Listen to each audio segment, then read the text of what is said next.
మాటలు వింటా ఉంటే హృదయ విదారకరంగా ఉంది. ఇప్పటికే 3.5 లక్షల రూపాయలు ఖర్చయినాయి.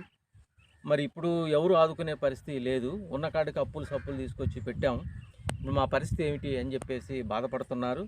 అందుకోసం సిపిఎం పార్టీ బృందం మొత్తం పంట పొలాలను పరిశీలన చేస్తూ ఇక్కడికి రావడం జరిగింది. ఈ సందర్భంగా ఈ రైతాంగం కోరారు.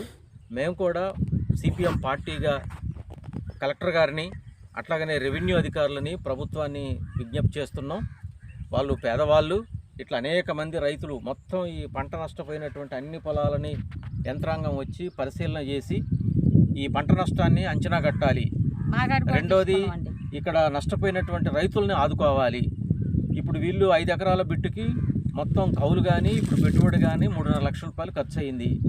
చక్కగా పూతతోని ఖాతాతోని ముందుకు వస్తున్నది, ఇక పర్వాలేదు అని ఆనందపడుతున్నటువంటి తరుణంలో ఈ విపత్తు వల్ల మొత్తం పట్టేసినటువంటి అవసరం ఉంది. పంట అంతా నాశనం అయిపోయింది.